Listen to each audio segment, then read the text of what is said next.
We are moving with the next unit which name is dietary management of nutrition related disorder and associated problems. हम किसकी management की बात करेंगे? Diet से related manage करेंगे किसके रिस्पेक्ट में? ऐसे डिसऑर्डर्स जो न्यूट्रिशन की वजह से हो रहे हैं या न्यूट्रिशन की वजह से उससे कोई प्रॉब्लम्स हो रही है, ठीक है, इन सब की हम यहाँ पर बात करने वाले। तो डाइटरी मैनेजमेंट देखें डिसीजेस का, तो सबसे पहले इसकी डेफिनेशन ये इंपॉर्टेंट है, लाइक आपको डायरेक्टली आ सकता है डाइटरी मैनेजमेंट ऑफ डिसीजेस। तो डाइटरी मैनेजमेंट का मतलब क्या होता है? ट्रीट करना या कंट्रोल करना ऐसी डिसीजेस को, मतलब बेसिकली डिसीजेस को by modifying the diet and feeding pattern. क्या आप उसको खिला रहे हो? ये हेल्प करता है to control the disease, prevent जो है कॉम्प्लिकेशंस को और रिकवरी को इम्प्रूव करने में। ऑब्जेक्टिव्स देखें तो इसमें सबसे पहले क्या ऑब्जेक्टिव है इसका? गुड न्यूट्रिशनल स्टेटस बनाकर रखना है, न्यूट्रिशनल डिफिशियंसी को सही करना है, रिकवरी को स्पीड अप करना है और कॉम्प्लिकेशंस को प्रिवेंट करना है।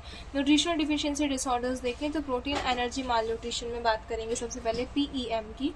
तो PEM तो सबने पढ़ लिया था, मैंने पढ़ाया था ना क्वेश्चन मरासमस वगैरह, नहीं DNHE 1 में था। हाँ आया था, DNHE 1 में था, वो आप लोग नहीं थे शायद उसमें।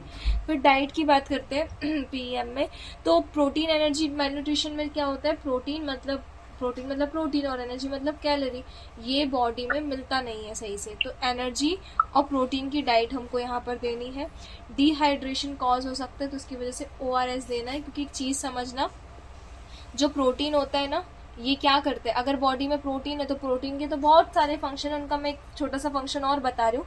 ये प्रोटीन बॉडी में वाटर को रिटेन करके रखता है। अगर बॉडी में प्रोटीन अच्छा है तो पानी बॉडी में बना रहेगा, अगर प्रोटीन बॉडी में डिफिशिएंट हो गया तो पानी भी कम हो जाएगा। तो इसी चीज की वजह से क्या होता है, पानी की, देखो आप लोगों ने क्वेश्चन और मरासमस में एक डिफरेंस पढ़ा होगा कि मरासमस में दोनों की डिफिशियंसी होती है, क्वेश्चन में पेट फूल जाता है, साइटिस हो जाता है, कैलोरी भी होती है मैम उसमें, प्रोटीन के साथ साथ कैलोरीज की भी वो डिफिशियंसी होती है। किसमें?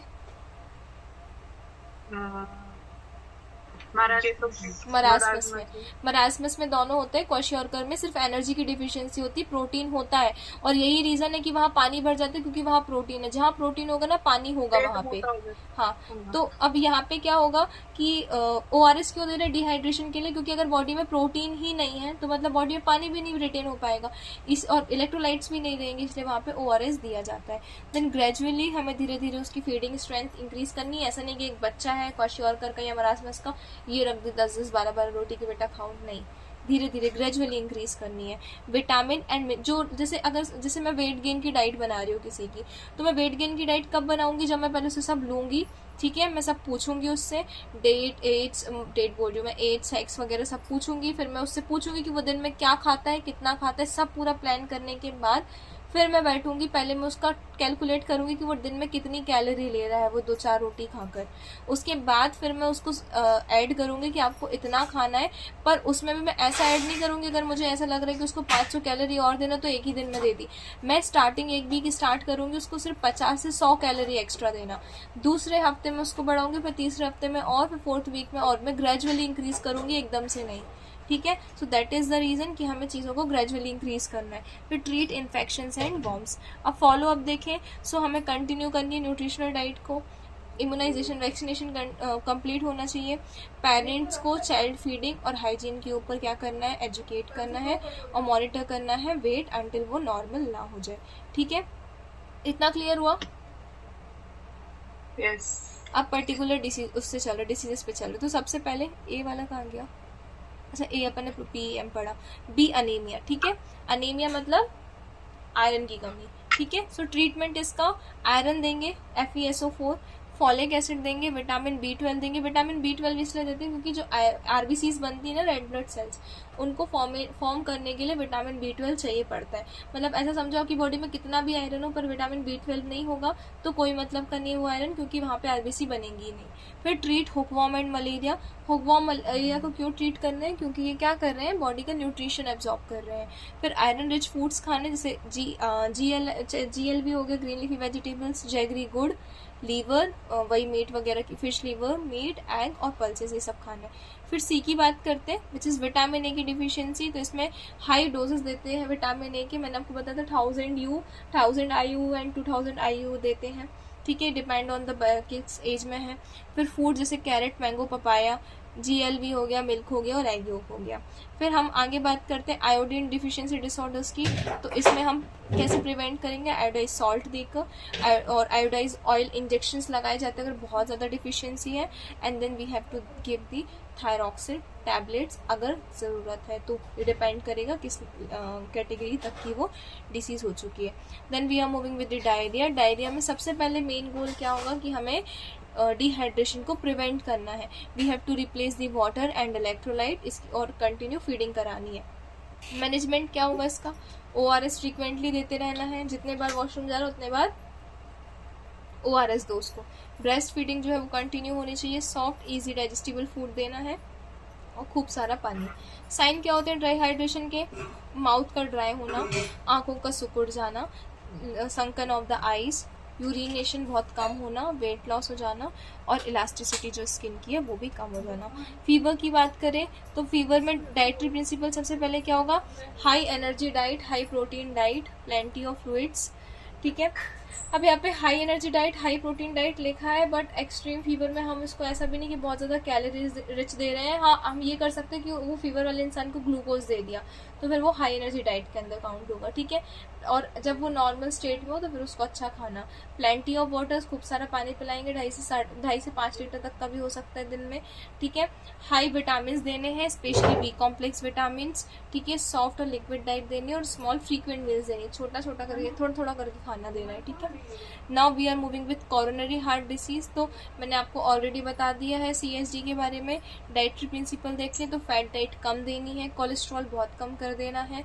अब कोलेस्ट्रॉल देखो यहाँ पे आपने देखा होगा लो बोला है, कट नहीं बोला, क्योंकि कोलेस्ट्रॉल हमारी सेल्स की हर मेम्ब्रेन में होता है। ठीक है, कैलोरी कम देनी है। अगर ओवरवेट है तो सॉल्ट कम कर देना है, क्योंकि सॉल्ट ज़्यादा होने से क्या होता है, उसमें Na ज़्यादा होगा, Na ज़्यादा होगा तो पानी ज़्यादा होगा, पानी ज़्यादा होगा तो खून पतला होगा, खून पतला होगा तो हाई BP होगा। ठीक है, और ऑलरेडी वो हार्ट डिसीज से क्या कर रहे हैं, फेस कर रहे हैं उसको। Then avoid stimulant. अगर आपको ये जो स्टिमुलेंट है ना, टी, कॉफी, इन सबको भी अवॉइड करना है, क्योंकि ये भी क्या करते हैं, पानी को और ज़्यादा डाइल्यूटेड बनाते हैं, यूरिनेशन को कम करा देते हैं। ठीक है, डायरेसिस बोला जाता है इसको। तो ये BP को भी डायरेक्टली अफेक्ट करेगा। आगे बात करें हाई फाइबर फूड्स हमें यहाँ पर देने हैं। फूड टू अवॉइड, क्या क्या फूड अवॉइड करने हैं? तो ghee, butter, cream, egg yolk, fried food, coconut oil, processed cheese और अल्कोहल, ये सब चीज़ें अवॉइड करनी है। हाइपरटेंशन, हाई BP की बात करें तो सोडियम सबसे पहले, जो मैंने अभी आपको इसमें भी बताया ना कि सोडियम नहीं देना है, सेम थिंग कि सोडियम उनको नहीं देना है। ठीक है, माइल्ड 2 से 3 ग्राम सोडियम पर डे। अगर मॉडरेट हाइपरटेंशन है तो 1 से 1.5 ग्राम पर डे। सीवियर है तो 500 से 700 mg पर डे, उससे भी कम, मतलब मिलीग्राम आ गया ना। और बहुत ज़्यादा एक्सट्रीम है तो सिर्फ 200 से 300 mg पर डे। ठीक है, यहाँ पे एकदम से सोडियम मना नहीं कर रहे हैं कि देना ही नहीं है, क्योंकि सोडियम पानी के लिए ज़रूरी है, पर कम करते जाना है। ठीक है, अगर नॉर्मल BP है तो 2 से 3 ग्राम, थोड़ा और ज़्यादा BP है तो 1 से 1.5, सीवियर है तो 500 से 700 mg, और बहुत एक्सट्रीम है तो 200 से 300 mg। ये मैं आपसे कल पूछूंगी, याद करके रखना, होमवर्क है। हाई सोडियम फूड्स की बात करें जिनमें बहुत ज़्यादा सोडियम मिलता है तो पिकल्स हो गया, जिसमें ज़्यादा नमक उसमें ज़्यादा सोडियम। ठीक है, chips, bakery product, canned food, जो कैंड फूड होते हैं ना, देन प्रोसेस्ड फूड। ठीक है, फ्लेवर अल्टरनेट देखें कि इसकी जगह पे हम क्या रख सकते हैं। तो हम मतलब जैसे अगर इन चीज़ों को नहीं खाना तो फिर, और पर स्टिल हमें ऐसा कुछ खाना है इनको रिप्लेस कर सके जो, तो जैसे नींबू हो गया, गार्लिक, जिंजर, गार्लिक मतलब लहसुन, जिंजर मतलब अदरक। ठीक है, फिर मिंट, फिर पेपर, फिर क्यूमिन, करी लीव्स। ठीक है, इतना क्लियर है? Yes. Then we are moving with the diabetes mellitus. तो इसका सिम्टम्स क्या होंगे? पॉलीयूरिया। पॉलीयूरिया मतलब यूरिनेशन ज़्यादा हो रहा है। पॉलीडिप्सिया, पॉलीडिप्सिया सुना है आपने कभी? एक सेकेंड ना,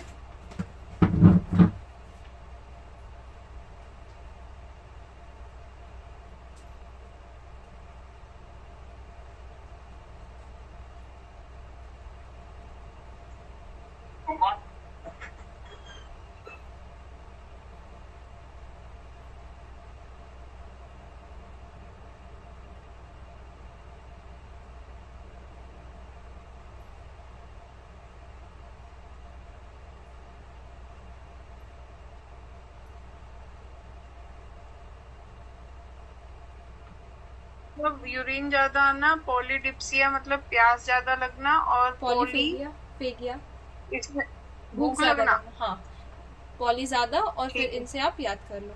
फिर वेट लॉस हो गया, वीकनेस हो गया, स्लो बाउंड हीलिंग आप लोगों ने बहुत कॉमन सुना होगा कि उसका तो घाव इसलिए ठीक नहीं हो रहा क्योंकि उसको शुगर है। ये कल आपका होमवर्क रहेगा कि आप मुझे ये बताओगे कि शुगर जो पेशेंट्स होते हैं ना, उनकी बाउंड हीलिंग क्यों स्लो होती है। ठीक है, याद रखना ये होमवर्क को। क्लियर है? 2 होमवर्क दिए मैंने, इसके पहले भी कुछ दिया था ना। ग्लाइसीमिया, हाइपर मतलब ज्यादा, ग्लाइसीमिया मतलब ग्लूकोज बॉडी में ग्लूकोज ज्यादा हो गया। ग्लाइकोसूरिया मतलब ग्लाइको मतलब ग्लूकोज, और यूरिया मतलब यूरिन में क्या आ रहा है, ग्लूकोज आ रहा है। क्लियर होगी सारी टर्म्स? ओके। फूड अलाउड, क्या क्या फूड हमें देना है इन सब चीज़ों में, मतलब डायबिटीज़ में, GLB, सैलेड, नींबू पानी, क्लियर सूप, फेनुग्रीक सीड्स, ठीक है, और रोस्टेड बैंगल। फेनुग्रीक मतलब पता है क्या होता है? फेनुग्रीक को हिंदी में क्या बोलते हैं? विदाउट सर्च बताना, सर्च करके। मेथी दाना। गुड, ठीक है। फूड्स टू अवॉइड, क्या क्या फूड आज अवॉइड 5 करना है? फूड हो गए मेरे, वेरी गुड। ठीक है, देन हम फूड्स टू अवॉइड क्या क्या अवॉइड करना है? जो भी मीठा खाना है, शुगर, हनी, ठीक है, sweet, cake, pastry, soft drink, alcohol और फ्राइड फूड्स। फिर उसके बाद हम बात करेंगे गोल्स क्या क्या हैं डाइट थेरेपी के। तो सबसे पहले नॉर्मल ब्लड शुगर मेंटेन करके रखना है, then ideal body weight achieve करना है, कॉम्प्लिकेशंस को प्रिवेंट करना है और बैलेंस न्यूट्रिशन इंश्योर करना है।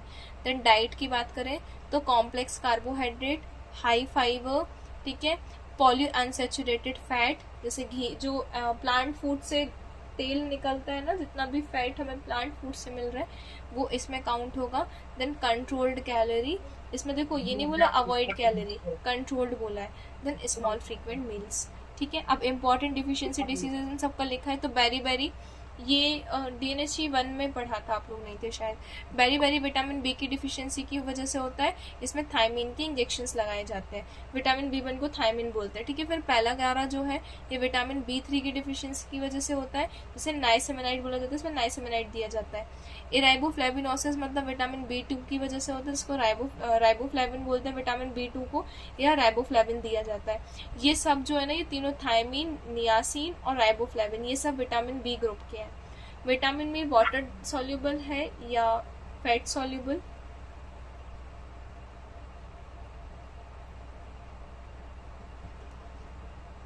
ऐसे याद रखो कि सिर्फ 2 विटामिन बी ग्रुप के जितने विटामिन हो गए वो, और विटामिन सी, ठीक है।